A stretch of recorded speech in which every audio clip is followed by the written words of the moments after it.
Rabbi Steele, cantorial soloist Herzog, good to be together always, not only for our own preparation for Shabbat and the upcoming holidays, but just as a way to connect in this way with our cherished congregation.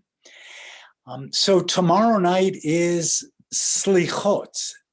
And first of all, for those members of Solel that are listening to this, 7 o'clock Saturday evening is the beginning of our program. You have an opportunity to ask your rabbis questions to deepen the high holidays for you. Any questions, we are ready. And Rabbi Steele, I might have a couple questions for you as well.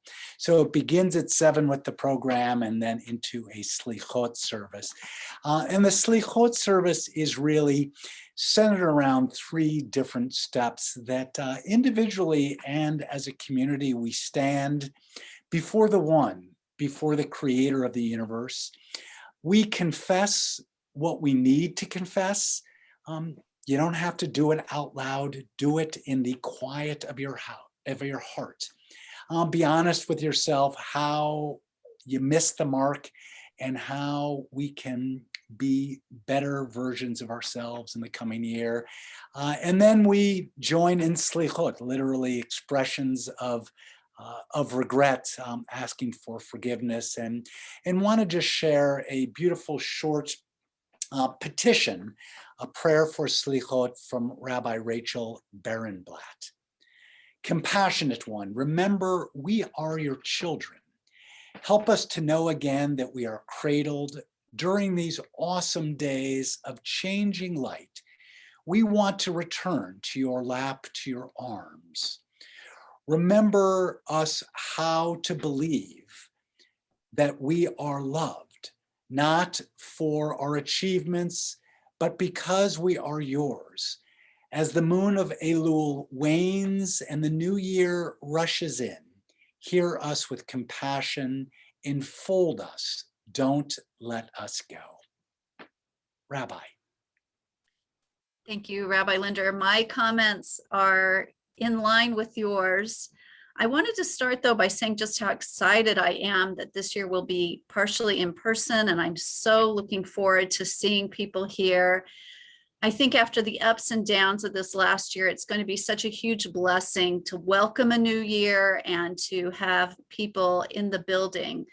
So for those who will be seeing in person and also for those who will be joining us virtually, we are so looking forward to these high holy days. I wanted to share with you a brief teaching from Rabbi Yehuda Aryeh Leib. He was a Torah scholar and mystic in the 1800s in Poland. He's known as the Sfat Emet. And he taught an interesting teaching about the words Rosh Hashanah. He taught before you can do Shana, you have to do Rosh. So what does that mean? Usually we think of Rosh as meaning head, Hashanah of the year, that this is the new year, it's the head of the year. But he said Rosh, head, also means what comes first. And we have to get back to what's first in us. What is our core person? Who are we really at our core? We need to return to that before we can do Hashanah. And Hashanah, he reminds us, means not just year, but it also means lishaneh, to change. Before we can change the future, we have to get back to our most nourished, true self. So I hope that the High Holy Days will be that for us, the time to be nurtured, renewed, refreshed, so that we can lead a good and better year in the year to come. So happy New Year to everyone, and Todd, on to you. Well, a song that I'm going to be sharing as part of Slichot, and just that encourages us to pay attention to the guidance that we're receiving. Oh, guide my steps and help me find my way. I need your shelter now. Rock me in your arms and guide my steps. Help me make this day a song of praise to you. Rock me in your arms and guide my steps.